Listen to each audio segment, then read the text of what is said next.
क्या ये मैसेज देने की कोशिश की जा रही है कि आगे से अगर आप छात्र आंदोलन या किसी भी अपने अधिकारों के लिए आप अगर कोई बात बोलेंगे, कोई बयान देंगे, तो आपको ऐसे ही प्रताड़ित किया जाएगा? या देश में यही चल रहा है कि किसी को भी संवैधानिक जो उनके साथ अन्याय होता है, उनके हित की हकमारी होती है और उसके खिलाफ कोई बोलता है तो बोलने भर से उसको केस में फंसा दिया जाएगा? अगर छात्र धरना प्रदर्शन के लिए निकलते हैं तो शिक्षक क्यों नहीं उनका साथ देगा? धरना प्रदर्शन करना सबका संवैधानिक अधिकार है। भारत के एक एक लोगों को संविधान में दिया गया अधिकार है। ये शिक्षक हैं, ये छात्र हैं, असामाजिक तत्व नहीं हैं कि ये आप सरकार के खिलाफ जो है कार्रवाई करते रहेंगे या कुछ ना कुछ साजिश करते रहेंगे। गलती सरकारी एजेंसियों का ही रहता है। छात्रों को इतना शौक नहीं है, उनके पास इतना समय नहीं है कि वो सड़कों पे आए, लाठी डंडे खाएं या फिर पकड़े जाएं तो जेल जाएं। राजेंद्र नगर में जो छात्र आंदोलन हुआ था वो स्वतः छात्र पहुंचे थे, कोई नेता नहीं था, किसी शिक्षक ने आह्वान नहीं किया था। पहली बात, कोई भी शिक्षक ने फिजिकल प्रोटेस्ट यानी कि सड़क पर उतरने को लेकर अपनी हामी कभी नहीं बढ़ी थी, लगातार वो विरोध में ही थे। जो एफआईआर में जिन शब्दों का प्रयोग किया गया है कि वो हाथ में पत्थर लेकर चिल्ला रहे थे कि मुझे अपने शिक्षक का मार्गदर्शन प्राप्त है, ऐसा कोई होता है क्या? किसान आंदोलन में तो इतना बड़ा कलंकित करने वाला काम हुआ कि लाल किला पर राष्ट्रीय ध्वज को बदलने की कोशिश की गई, बदला भी गया, बदसलूकी किया गया हमारे राष्ट्रीय ध्वज के साथ। लेकिन क्या हुआ? लेकिन इन छात्रों ने जो कि इतना संयमित और इतने आपको कहें मर्यादित ढंग से प्रदर्शन किया, खासकर राजेंद्र नगर में, जिसका गवाह मैं भी हूं, मैं भी वहां पर लगातार बना हुआ था, और उस पर ऐसा कार्रवाई किया है तो हमको जमानत नहीं दिया जाता है। ये पढ़ने लिखने वाले छात्र हैं। नमस्कार, आप देख रहे हैं द इंडिया टॉप, मैं हूं आदेशपुरी। 14-15 जनवरी 2022 को दुनिया के सबसे बड़े एग्जाम आरआरबी एनटीपीसी यानी कि नॉन टेक्निकल पॉपुलर कैटेगरी का सीबीटी 1 का रिजल्ट घोषित किया गया। आपको बताएं कि रिजल्ट में एक स्टूडेंट को लेकर एक रिजल्ट न दिए जाने के कारण छात्रों में आक्रोश रहा।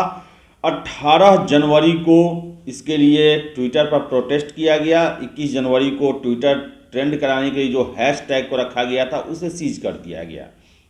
और आपको बताएं कि इन बीच में परिस्थितियां ऐसी बन गई कि छात्रों का आक्रोश बहुत ज़्यादा बढ़ गया, और वैसा समय था जिस समय कोई भी उनका साथ देने के लिए सामने नहीं आ रहा था। और ऐसी परिस्थिति में छात्रों का एक स्वतः स्फूर्त आंदोलन हुआ।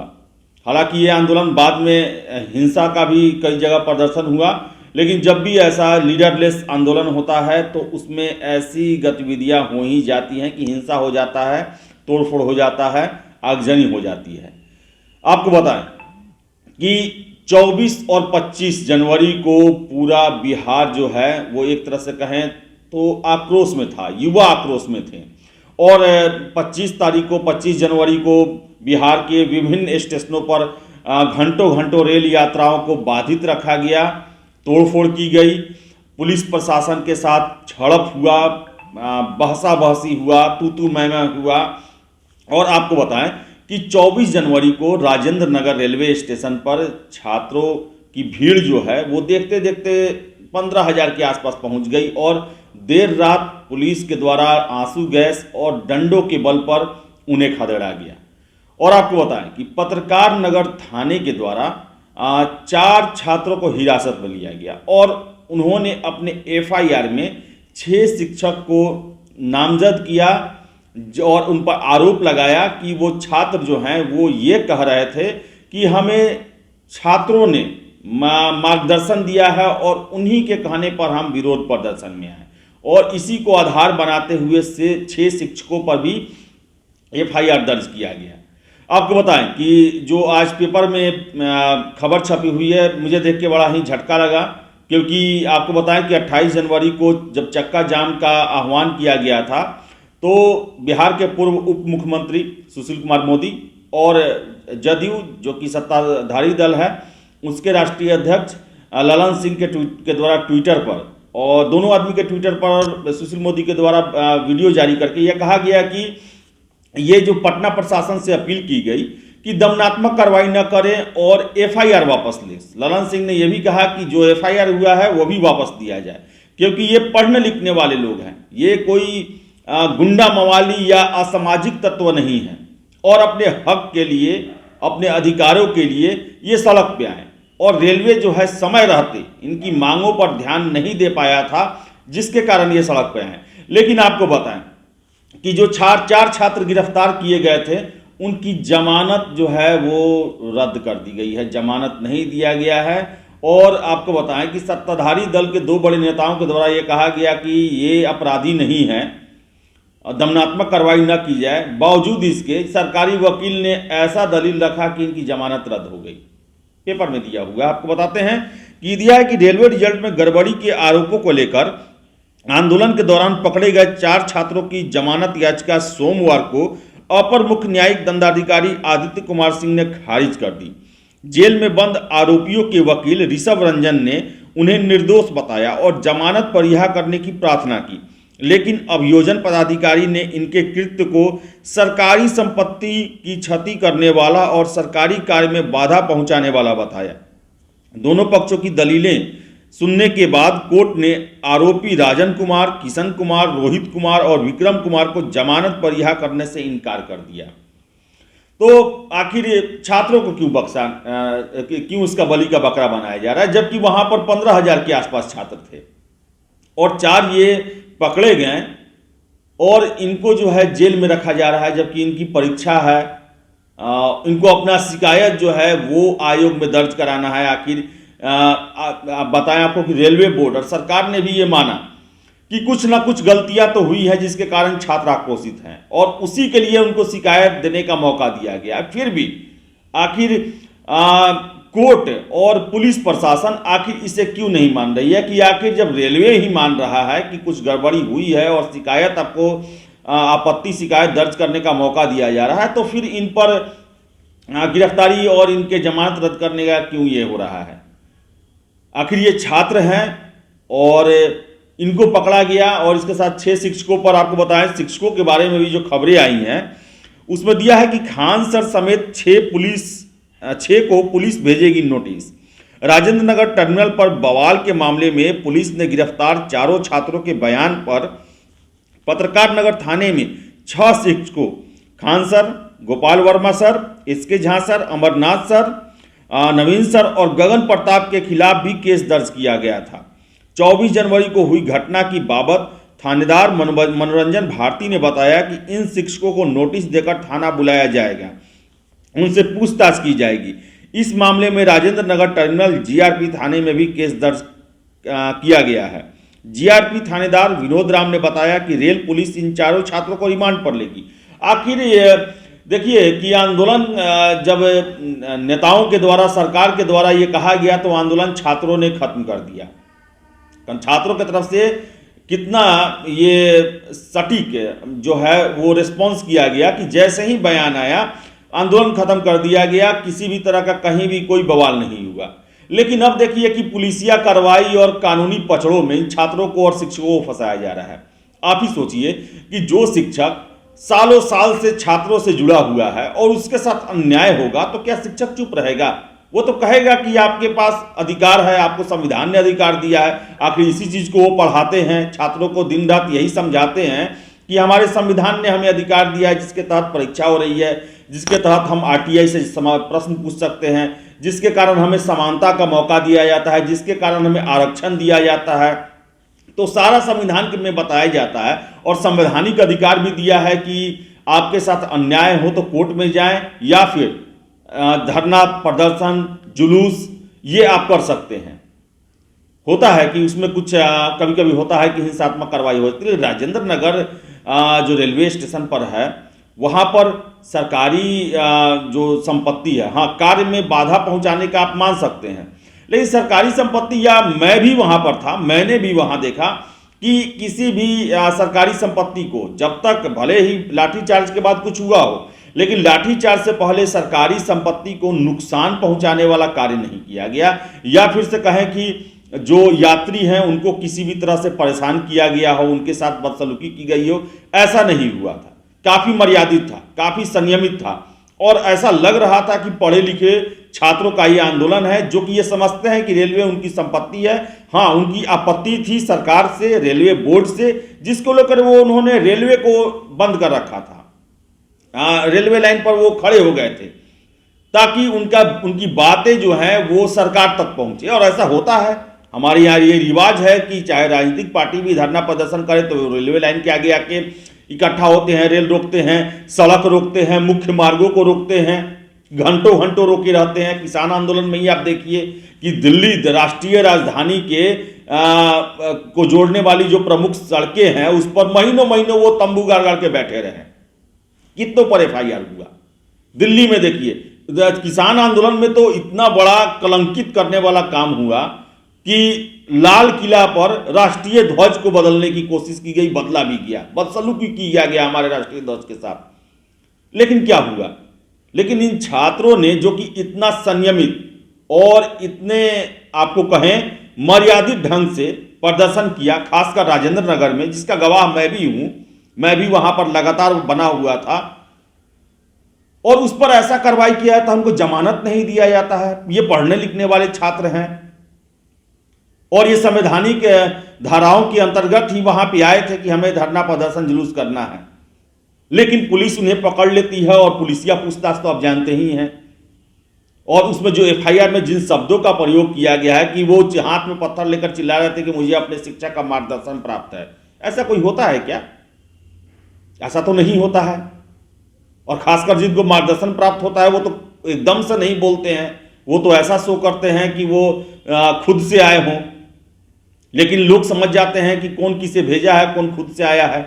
राजेंद्र नगर में जो छात्र आंदोलन हुआ था वो स्वतः छात्र पहुंचे थे, कोई नेता नहीं था, किसी शिक्षक ने आह्वान नहीं किया था। पहली बात, कोई भी शिक्षक ने फिजिकल प्रोटेस्ट यानी कि सड़क पर उतरने को लेकर अपनी हामी कभी नहीं बढ़ी थी। लगातार वो विरोध में ही थे, क्योंकि उन्हें पता था कि सड़क पर उतरेंगे, हिंसा होगी, तोड़फोड़ होगा, केस होगा, और यही सब होगा जो अभी हो रहा है। इसलिए उन्होंने इसका विरोध किया था। और आपको बताएं कि 24 जनवरी तक ऐसे माहौल हो गए थे कि छात्र वो अपने आप को समझ रहे थे उनका सुध लेने वाला कोई है नहीं। न ही रेलवे बोर्ड ध्यान दे रहा है, न ही शिक्षक उनके फेवर में आ रहे हैं, न ही लोकल जो जनप्रतिनिधि हैं वो उनके लिए आवाज उठा रहे हैं, न ही मीडिया में उनका आवाज उठ रहा था, कुछ चैनलों को छोड़ दे तो अंततः क्या हुआ, मजबूरन वहां पहुंचे। और आप बताइए कि शिक्षकों को इसमें घसीटा जा रहा है।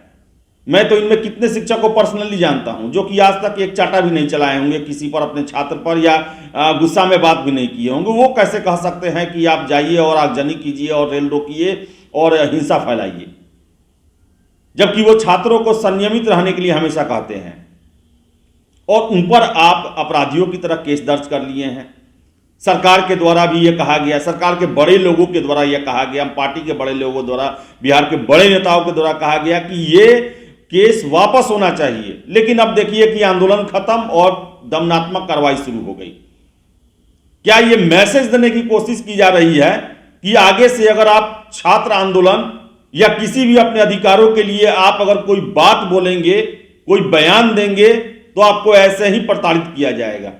क्या देश में यही चल रहा है कि किसी को भी संवैधानिक जो उनके साथ अन्याय होता है, उनके हित की हकमारी होती है, और उसके खिलाफ कोई बोलता है तो बोलने भर से उस पर को केस में फंसा दिया जाएगा? क्या एक भी शिक्षक फिजिकल रूप से पहुंचा था राजेंद्र नगर रेलवे स्टेशन पर जहां उसने सरकारी काम को बाधित किया हो?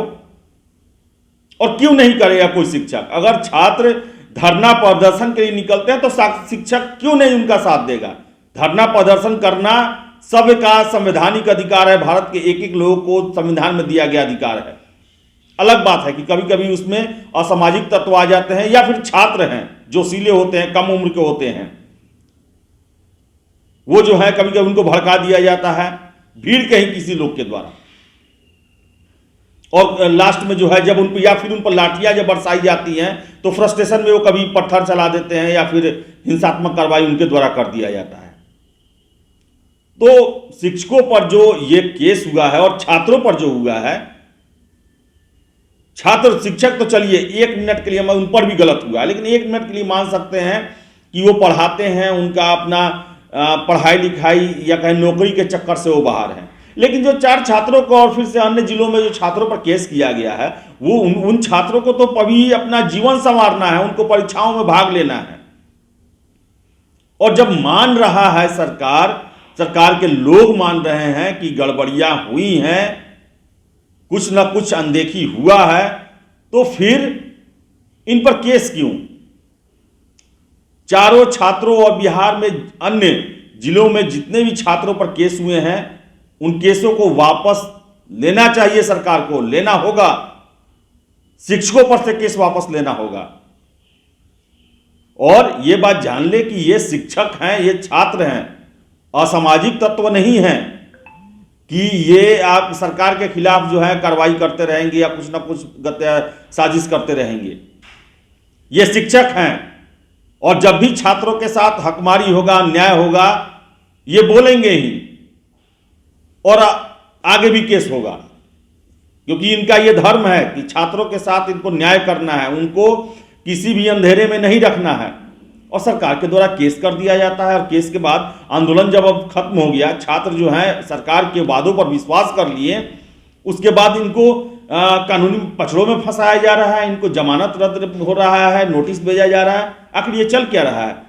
क्या चाहते हैं कि आगे से अगर ऐसा स्थिति हो तो छात्र आपकी बातों पर विश्वास नहीं करें? आपने एक बार अपील किया या शिक्षकों से ही करवाया, आखिर शिक्षक ने ही अपील किया, तभी तो 28 जनवरी का महाचक्का जाम जो ऐलान किया गया था वो नहीं हुआ। तो क्या विश्वास करे कि नहीं करे छात्र पुलिस प्रशासन पर? शिक्षक विश्वास करे या नहीं करे, इसके लिए आपको मिसाल पेश करना होगा, आपको भी अपना दिल बड़ा करना होगा। गलती छात्रों की, शिक्षकों की कभी नहीं थी, गलती रेलवे बोर्ड की तरफ से थी। और बिहार में भी मैं बता दूं आपको कि जो भी 3-4-5 सालों से हो रहा है छात्रों का आंदोलन, उसमें गलती सरकारी एजेंसियों का ही रहता है। छात्रों को इतना शौक नहीं है, उनके पास इतना समय नहीं है कि वो सड़कों पे आए, लाठी डंडे खाएं या फिर पकड़े जाएं तो जेल जाएं। उनके कैरियर पर दाव लग जाएगा, उन पर अगर केस हो जाएगा तो उनको नौकरी नहीं मिलेगी, अच्छे से प्रॉब्लम आएगा। तो रिक्वेस्ट है आपसे, पटना प्रशासन से रिक्वेस्ट है, सरकार से रिक्वेस्ट है कि बवाल हुआ उस समय, नाराजगी थी, गलती रेलवे की भी थी, और ऐसे में जब बड़े नेताओं के आश्वासन के बाद आंदोलन को स्थगित कर दिया गया, तो आपका भी फर्ज बनता है कि जितने भी छात्रों और शिक्षकों पर केस हुआ है पूरे बिहार भर में, उनको आप तत्काल वापस लें और उनका विश्वास बरकरार रखें, ताकि वो आगे आपको इसी तरह सहयोग करें जिस तरह 24 जनवरी के बाद हुए आंदोलन का जब अनकंट्रोल्ड हो गया था उस समय वो सामने आकर आपका मदद किए और छात्रों को शांत करने में महत्वपूर्ण भूमिका निभाई। तो फिलहाल इस वीडियो में इतना ही। बहुत बहुत धन्यवाद।